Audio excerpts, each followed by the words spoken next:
Welcome back to my channel. This is a follow-up to my last video, this time reacting to the attempted twisting of events by the anti-ICE protesters who assaulted conservative journalist Savanah Hernandez, with a little cooperation from the host and their lawyer. It really is amazing. The interview was on a show called Pushing the Limits. I've been talking to you a lot about this Turning Point USA MAGA grifter who allegedly was assaulted. Allegedly? The clips I provided in my first video showed the journalist was repeatedly physically attacked with all three family members involved. So let's just set the record straight here. Nobody's been arrested yet. Is that correct? You haven't been arrested. Your wife hasn't been charged with anything. Your daughter, is that correct? Yeah, that's correct. Nobody's been arrested. This is just game playing, where if they say they weren't arrested, they are implying there was no crime. But just for starters, actual arrests are not always immediately made. Same with charges. But the talk about not being charged is the most important, beyond whether it just hasn't happened yet. As I pointed out in my other video, charges often aren't brought against violent protesters. It just takes a prosecutor who is also a leftist to refuse to do so, no matter what. Remember, in Minneapolis, we already know they protect illegal immigrants, and that includes those who have committed other crimes. So the bias is clear, as I pointed out before. Again, I think the only way charges will be filed there would be if the publicity got so bad that they feel they have to do something. And then they'll still give them a very lenient deal, like just probation. This tactic about proclaiming no charges have been filed is repeated over and over in the show to try to make you think that is all that determines truth. A lot of the people on the right are claiming that you guys made physical contact with Savanah first. This is more game playing.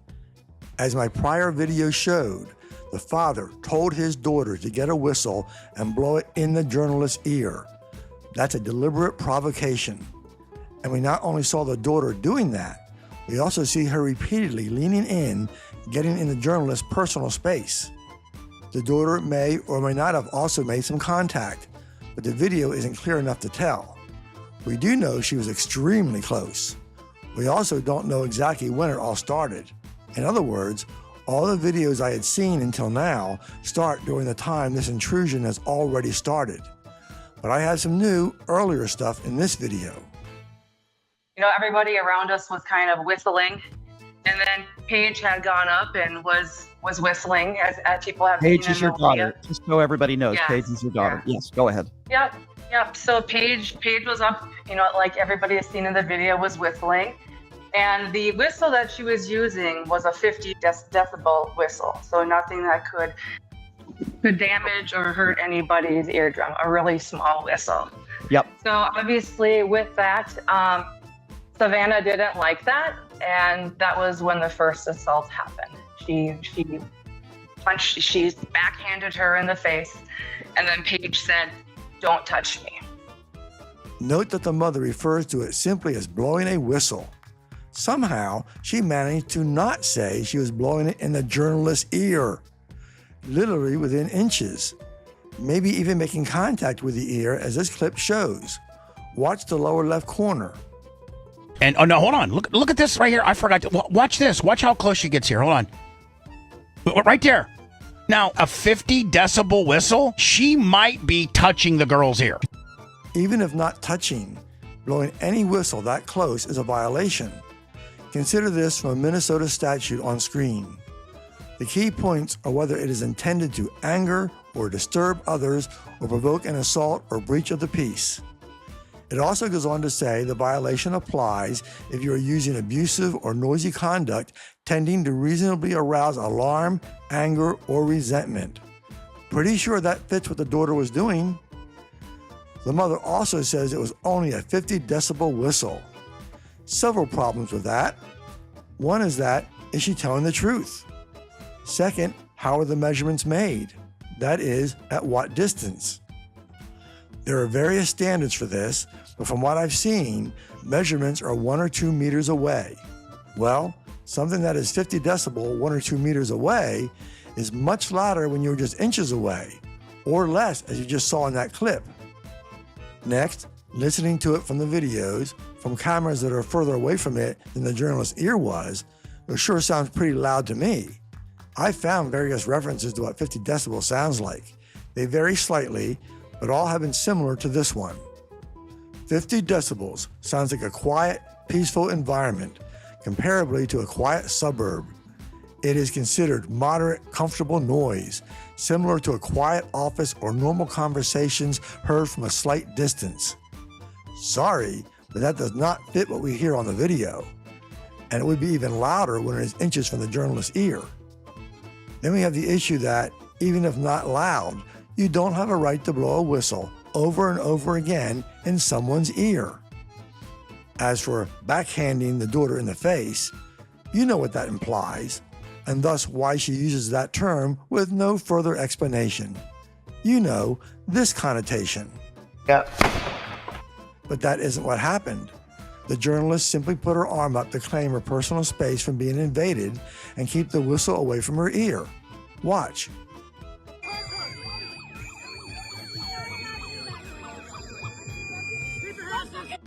There is no actual backhand slap at all.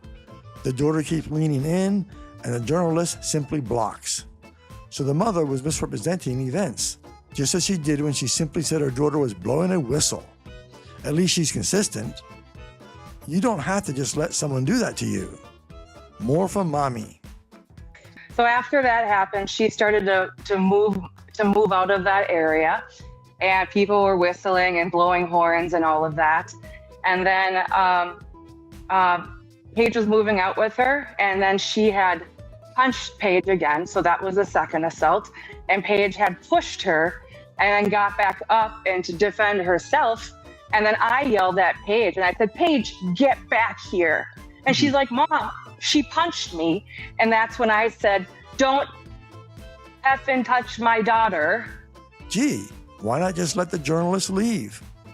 Besides, the journalist did not punch the daughter. The journalist pushed away a dildo some idiot was waving in her face, possibly making contact. And the daughter immediately grabbed the journalist and threw her. Well, that's what I thought from the other videos. Turns out it was much worse. Look at this angle. First, the journalist was just trying to keep a dildo warrior from hitting her. Second, notice the daughter instantly, aggressively pulls the journalist towards her, which I'm pretty sure not only counts as touching her, but violence. But watch what the daughter then does. Look at that. Right there. That's a cockback. And then here's the follow through. Bam. I mean, that's putting your ass into it right there, buddy. The daughter literally threw a full power punch to the journalist's face because, you know, apparently you aren't allowed to stop someone from waving a dildo in your face. I bet most leftists seeing that will cheer the attempt and only regret that the daughter missed. Also note the daughter lost control and fell down. This matters later. When the journalist got back up, all she did was hold her hand in front of her, saying to not touch her. But the daughter came in and threw her to the ground anyway. It's all in the video clips from multiple views. But here's a quick reminder. Now she goes up and pushes the woman, the Hernandez woman, unprovoked into the fence. Now, the mother may have told her daughter to get back here. We can't hear that. But we do know what the mother did next. First, listen to what the mother claims. And then that's when she actually grabbed me by the throat. That's false. The journalist reacted after the mother gave her a body shot with her right arm. Again, it's all in my last video. As for grabbing the mother's throat, no. The journalist, at one brief moment, reaches in that general direction, but it looks like the only thing she may have grabbed was part of the big fur collar on the mother's coat. Big difference. And again, it was a reaction to being hit first by the mother anyway. And then from that forward on, as a family and my husband kind of defending and protecting his family, that's when he had pushed Savanah. No. There was no hitting that was started by the journalist. Why do you think they keep referring to who touched someone first, while acting like the harassment from the daughter was nothing? It's all because the actual hitting was started by the daughter or the mother. And so far, the journalist only reacted with a very mild response, in this case with the mother. No throat grabbing. There's also the fact they kept following the journalist instead of just letting her leave. So who was really looking for trouble and causing it? Finally, when the father blindsided the journalist, she was walking away from the latest incidents, telling people to stop pushing her. There was nothing for the father to defend. And then after he pushed her, then Savanah got up and just started swinging again. And then that's when the next moments happened where he got tackled. No, the journalist did not just get up and start swinging again. As soon as she got up, the daughter got right up in her face again. Since the journalist had already been physically attacked 4 times already, she didn't have to wait for another. So she made a weak, open-handed slap at the daughter, and then when the daughter came at her again, the journalist threw the first and only punch at the daughter. But as crazy as the mother's claims have been, the last one, saying that's when we got tackled, is still shocking, since, she and her daughter tackled the journalist. Watch my last video. I don't want to repeat all the clips here. I was trying to protect my daughter, at the same time trying to de-escalate the situation. And then when I was assaulted, that's when my husband's like, that's it, that's enough. De-escalate? When the mother hit the journalist in the side first? Weird. Do you think Savanah should be charged? Well, we can see on video her instigating. We know she came to Whipple. Well, I mean, I can only speculate why she came to Whipple, but it certainly doesn't seem to be to celebrate Fuck Ice Day. The instigation was by the daughter at the direction of her father, all documented in the last video. The logic of the left seems to be, you have no right to interfere with our instigation. And since when are you only allowed to be there if you're there to celebrate F Ice Day? And we can see her hitting Paige more than one time.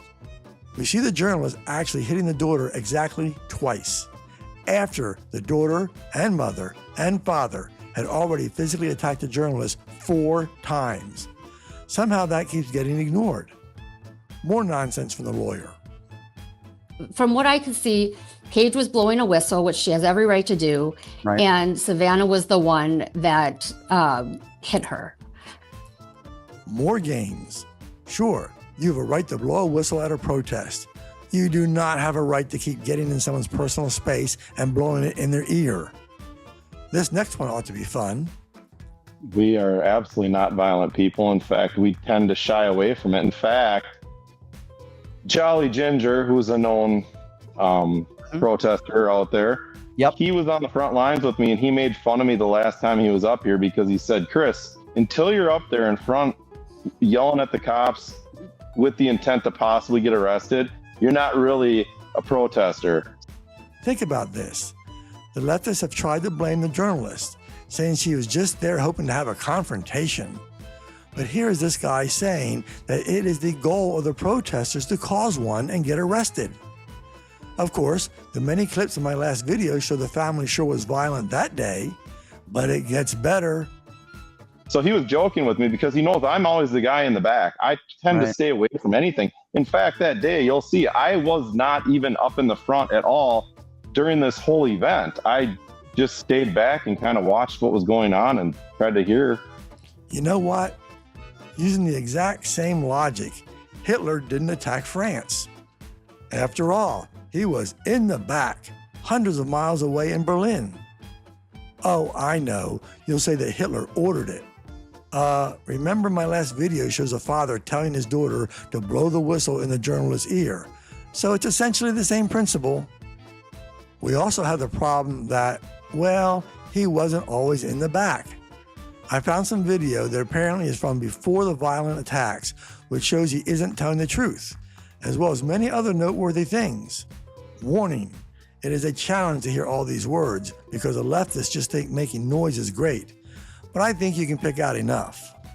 I have been here just filming what's going on, and I am now being swarmed by the radical left swing. So she had just been filming her right in a public place. 200-pound man that shoulder checked me.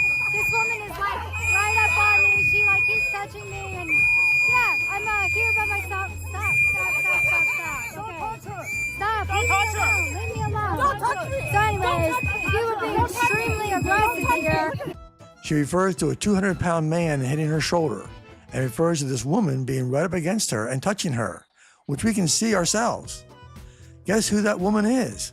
It's the mother again. Then the mother, in a snide way, says, "Don't touch me," 4 times. Seems when they are doing the touching, it's just funny. Then another protester reaches out to touch the journalist.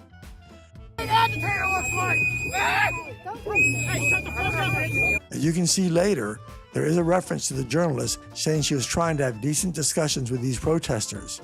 Well, we have that on tape too. In this part, trying to have a discussion with the mother. Do you have kids? Why are you like It's actually why I covered the border extensively for the last 6 years. You don't know what the You don't know what you don't know. No, I'm telling you right now. You don't know. This is why the journalist could only try to have a discussion, because, as you just saw, the mother was just resorting to yelling instead of listening. Now, remember the father saying he stayed in the background the whole time? Not so much.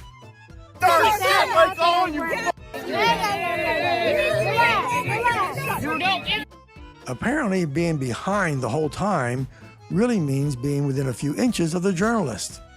But this is important. Go back and watch carefully, and you'll see that the journalist was suddenly pushed, apparently by the daughter. Oh, remember that whistle thing? Well, why was this left out of their story? Seems that horn was darn loud, and surprise, it was blown by the mother. Now more from the father's excuses. I just wanted her to leave. That's all I wanted. I just wanted her to leave so that this whole thing would stop. Oh, he just wanted her to leave. Such a little thing, like preventing someone's freedom to be on public property. No big deal to the left, just like it's okay for them to touch you. But if you touch them at all, even to protect your personal space, they think they can beat the crap out of you.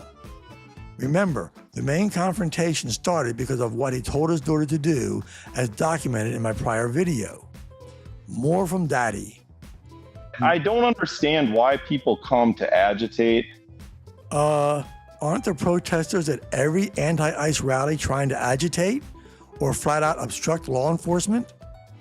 The other agitators like Jake Lang and a lot of these other people at these events, and I've never even confronted them because I don't care what they're doing. I don't care what they're saying. Wait, you mean the guy who sends his daughter in to stir up trouble, then blindsides a small woman, didn't confront an actual man? Why am I not surprised?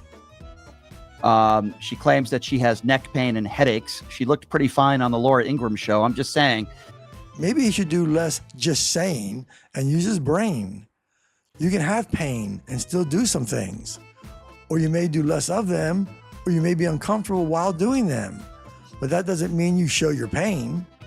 I'm old. I get lots of pains, but it is rare that anyone would even know it. I've been knocked unconscious, had a concussion, and some bleeding in the brain. No one knew unless I told them.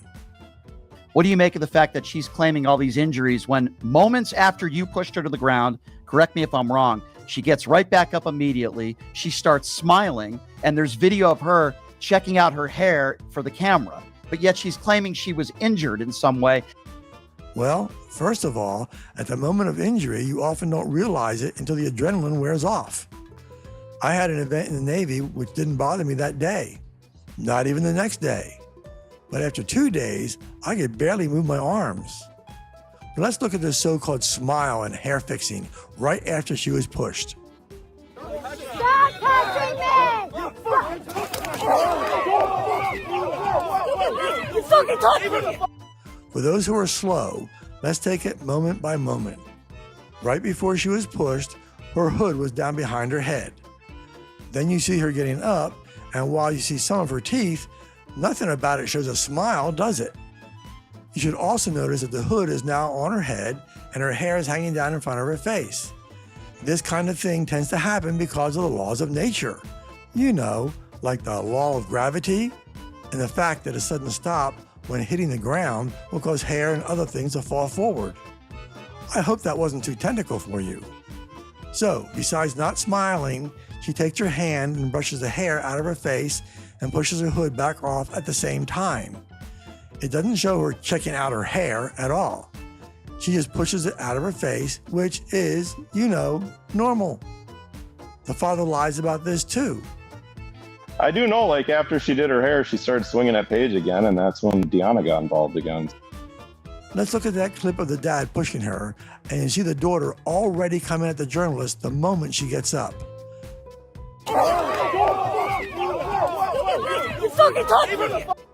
This led to the journalist physically fighting back at the daughter for the very first time instead of waiting to get hit again. Here's another misleading claim. Well, I would like to add that Paige was the one that ended up going to the hospital. She was the one, I mean, she had real injuries. She had bruising, she had head injury. Note the lack of context. I bet many of you think the journalist caused those injuries, but nothing shows the daughter being hurt by the journalist. But remember that video earlier when the daughter tried to land a massive punch to the journalist's face? You know, where her own momentum made the daughter fall to her knees? Pretty sure that was the first bruise and her own fault.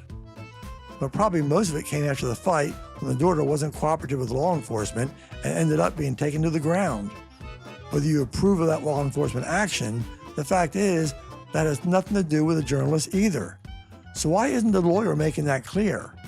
That's a rhetorical question. We all know why. Savanah goes to these events and she's an agitator.